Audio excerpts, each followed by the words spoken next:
ഞങ്ങൾ യാതൊരുവിധ അക്രമങ്ങളും ചെയ്തിട്ടില്ല. ഞങ്ങളിവിടെ ഒരു പുൽനാമ്പ് പോലും ഞങ്ങൾ ഓടിച്ചിട്ടില്ല. ഞങ്ങള് അത് എല്ലാ ആളുകളും ക്യാമറയുടെ മുമ്പിലും എല്ലാ സ്ഥലത്തും ഞങ്ങൾ വളരെ സുതാര്യമായിട്ടാണ് ഞങ്ങളിവിടെ പെരുമാറിയിട്ടുള്ളത്. ഞങ്ങൾ യാതൊരു വക അക്രമ പ്രവർത്തനങ്ങളും ചെയ്തിട്ടില്ല. പക്ഷെ പോലീസ് വന്ന് ഞങ്ങളുടെ മേൽ അക്രമമാണ് ചെയ്തത്. മാന്യമായിട്ട് അവർക്ക് ഞങ്ങൾ അറസ്റ്റ് ചെയ്ത് നീക്കാം. 2-3 പേരെ അങ്ങനെ അറസ്റ്റ് എന്ന് പറഞ്ഞാണ് നീക്കിയത്. അങ്ങനെ പറഞ്ഞാണ് നീക്കിയത്. പക്ഷെ എന്നോട് അറസ്റ്റ് എന്ന് പറഞ്ഞില്ല. ഞാൻ പറഞ്ഞു വാറന്റ് ഉണ്ടോ, എനിക്ക് ഇവിടുന്ന് മാറാൻ, എന്റെ ഭവനമാണിത്, ഞാൻ ഇവിടെ വന്നിരിക്കുന്നത് ഇവിടെയുള്ള വൈദികരെ കാണാനാണ്, നിങ്ങൾ ഇവിടെ എന്തുകൊണ്ട് എന്നെ ബലപ്രയോഗം നടത്തുന്നു എന്ന് ചോദിച്ചിട്ട് ഇവരത് എന്റെ കൈയും കാലൊക്കെ തൂക്കിപ്പിടിച്ച് എന്നെ കൊണ്ടുപോവുകയായിരുന്നു. എന്റെ ഫോണെല്ലാം തട്ടിപ്പറിച്ചു. രേഖകളില്ലാതിരിക്കാനായിരിക്കും അവര് ഈ ചെയ്യുന്ന അക്രമം രേഖപ്പെടുത്താതിരിക്കുക. എന്നാലും മറ്റു പലരും അത് വീഡിയോ പിടിക്കുന്നുണ്ടായിരുന്നു. എന്റെ കൈ പിടിച്ച് തിരിച്ചു. ഈ കൈ ഒടിഞ്ഞിട്ടുണ്ടാകണം, എക്സ്റേ ചെയ്താലാണ് അറിയുള്ളൂ. ഇത് നീര് വന്നിരിക്കുകയാണ്. ഇവര് നിലത്തുകൂടെ അവര് പൊക്കി പിടിച്ചു, കൂടാതെ നിലത്തുകൂടെ എന്നെ വലിച്ചാണ് കൊണ്ടുപോയത്. അപ്പോൾ ഒരു പോലീസുകാരൻ പറഞ്ഞു നിലത്തിട്ട് വലിക്കടാ എന്ന് പറഞ്ഞ് ഇങ്ങനെ ക്രൂരമായിട്ട് ഇതെല്ലാം ചെയ്യാനായിട്ട് ഇവരാരാണ് ചുമതലപ്പെടുത്തിയത്?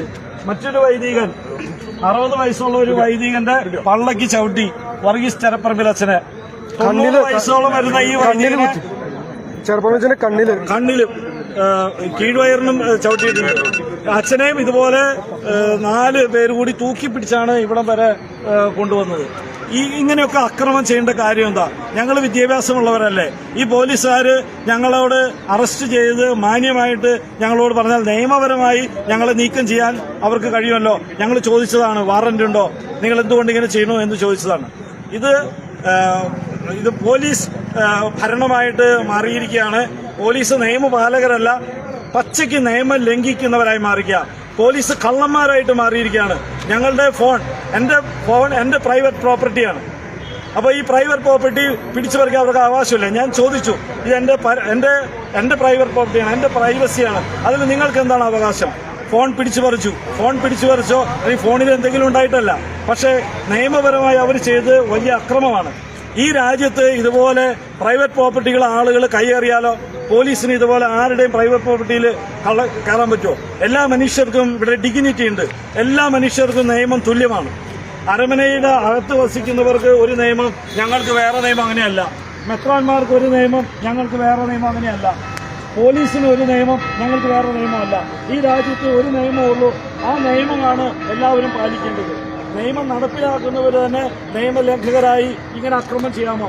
അക്രമികളെ അമർച്ച ചെയ്യുന്നവരാണ് ഇവരെന്നാണ് വരുന്നത്. ഞങ്ങൾ വളരെ സമാധാനപരമായിട്ട് ഞങ്ങൾ ഇങ്ങനെ ആക്രമിക്കുന്നത് പോലീസാണ് ഞങ്ങൾ ആക്രമിക്കുന്നത്. ഇത് ആരാണ്? ഈ പോലീസിന്റെ തലപ്പത്ത് നിൽക്കുന്നവര്. ഞങ്ങൾ DCPക്ക് കഴിഞ്ഞ ഡിസംബർ 23-ാം തീയതി പരാതി കൊടുത്താണ്. ACP ജയകുമാർ പക്ഷപാതപരമായി ഭയങ്കരമായ ക്രിമിനൽ പ്രവർത്തനമാണ് ഈ നിൽക്കുന്ന ACP ജയകുമാർ. അന്വേഷണാർത്ഥം ഞാൻ സ്റ്റേറ്റ്മെന്റ് കൊടുത്താണ്. എന്നിട്ടും ഇദ്ദേഹം തന്നെയാണ് ഇതിന്റെ പുറകിൽ പ്രവർത്തിച്ചതായിട്ട് മനസ്സിലാകുന്നത്. ഇദ്ദേഹം തന്നെയാണ് ഇതിന്റെ സൈഡിലൂടെ വന്ന് ഞങ്ങളെ തല്ലുന്നതിനും ഓടിക്കുന്നതിനുള്ള നിർദ്ദേശങ്ങൾ ACP ജയകുമാറാണ്. ഇങ്ങനെ പോലീസ് രാജാക്കന്മാരായിട്ട് ഭരിക്കുന്നത് ശരിയല്ല. ഇത് ഭയങ്കരമായ ക്രൂരമായ രീതിയാണ്. ഭാരതത്തിലെ എല്ലാ പൗരന്മാരും ഇതിനോട് പ്രതികരിക്കേണ്ടതാണ്. ഇങ്ങനെ അക്രമം ചെയ്യുന്ന പോലീസിനെ അഴിച്ചുവിടുന്ന രാഷ്ട്രീയ അധികാരികളും ഇതിന് ഉത്തരം പറയണം. ഈ രാജ്യത്ത് വിദ്യാഭ്യാസമുള്ള ഞങ്ങൾക്ക് പോലും ഇങ്ങനത്തെ അനുഭവമാണെങ്കിൽ നിയമം ഒട്ടും അറിയില്ലാത്ത ആളുകളെ ഇവരെത്ര ക്രൂരമായിട്ട് വേട്ടയാടും. പൈശാചികമായ പ്രവൃത്തിയാണ് ഇവർ ചെയ്തത്. ഞങ്ങൾ ഈ സമൂഹത്തില് നന്മ പ്രവൃത്തി ചെയ്യുന്നവരാണ്, വിമോചന പ്രവൃത്തി ചെയ്യുന്നവരാണ്, ഈ സമൂഹത്തെ പഠിപ്പിക്കുന്നവരാണ്, ആശുപത്രികളിൽ ശുശ്രൂഷിക്കുന്നവരാണ്, രോഗികളെ സൗഖ്യപ്പെടുത്തുന്നവരാണ്, മനക്ലേശമുള്ളവർക്ക് കൌൺസിലിംഗ് നൽകുന്നവരാണ്. ഇങ്ങനെ നന്മ ചെയ്യാൻ വേണ്ടി ഒഴിഞ്ഞു വെച്ച ഞങ്ങളുടെ ജീവിതങ്ങളെ ചവിട്ടി മെതിക്കാനായിട്ട് ഈ ക്രൂരന്മാർക്ക് എന്ത് അവകാശമാണുള്ളത്? ഇത് പറയുന്നത് സീറോ മലബാർ സഭയിലെ വൈദികരാണ്. കുറെ ദിവസമായി നമ്മൾ കാണുന്നതാണ് എറണാകുളത്ത് ഇവർ നടത്തുന്ന അക്രമങ്ങളും സമരങ്ങളും ഒക്കെ. സാധാരണ വിശ്വാസികൾ പോലും ചെയ്യാത്ത രീതിയിലുള്ള ആഭാസങ്ങളാണ് ഇവർ 2 ദിവസമായി രൂപത ആസ്ഥാനത്ത് കാട്ടിക്കൂട്ടിയത്. ഇത് കണ്ടപ്പോൾ പല സുഹൃത്തുക്കളും ചോദിച്ചത് ഇവർ യഥാർത്ഥ വൈദികരാണോ അതോ ഫാൻസി ഡ്രസ് ധരിച്ചെത്തിയ ഗുണ്ടകളാണോ എന്നാണ്. ഒരുപക്ഷെ ഗുണ്ടകൾ പോലും മാറി നിൽക്കും.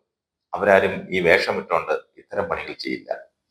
ഈ സംസാരിച്ച വൈദികൻ ഇന്നലെ കൈയൊടിഞ്ഞ് പ്ലാസ്റ്റർ ഇട്ടിരിക്കുന്ന ചിത്രങ്ങളാണ് സമൂഹ മാധ്യമങ്ങളിൽ പ്രചരിച്ചത്. പക്ഷെ ഇപ്പോൾ അത് കാണുന്നില്ല. കൈകൾ ഫ്രീ ആയിട്ട് ഇട്ടിരിക്കുന്നു, പ്ലാസ്റ്റർ കാണാനില്ല. അവിടെ കൂടി നിന്ന വിശ്വാസികളിൽ ഒരാൾ എന്നോട് പറഞ്ഞത്, ലിസി ആശുപത്രിയിൽ നിന്നും വന്ന നഴ്സുമാർ എക്സ്റേ പോലും എടുക്കാതെ പ്ലാസ്റ്റർ ഇട്ടിട്ട് പോയെന്നാണ്. നമ്മളൊക്കെ കണ്ടിട്ടുള്ളത് അങ്ങനെയാണ്. സാധാരണ കൈയോ കാലോ ഒടിഞ്ഞാൽ ആദ്യം എക്സ്റേ എടുക്കും. ആ എക്സ്റേ കണ്ടിട്ടേ പ്ലാസ്റ്റർ ഇടൂ.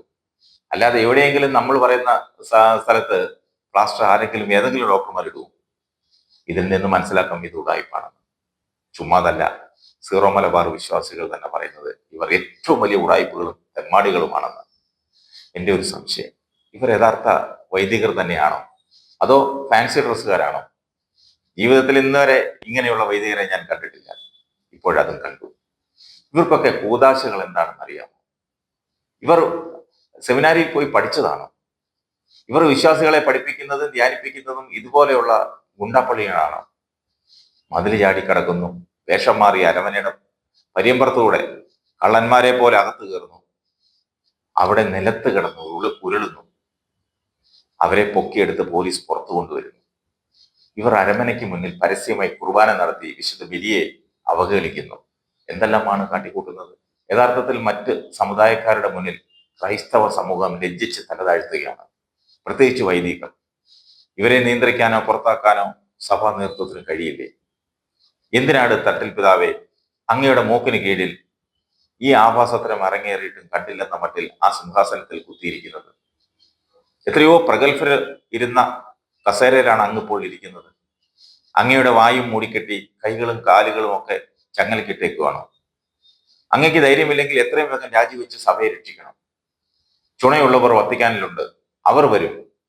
കഷ്ടമാണ് പിതാവേ. വാഴപ്പിണ്ടിയാണെങ്കിൽ ഇങ്ങനെ ഇരിക്കും. അങ്ങത് തെളിയിച്ചു.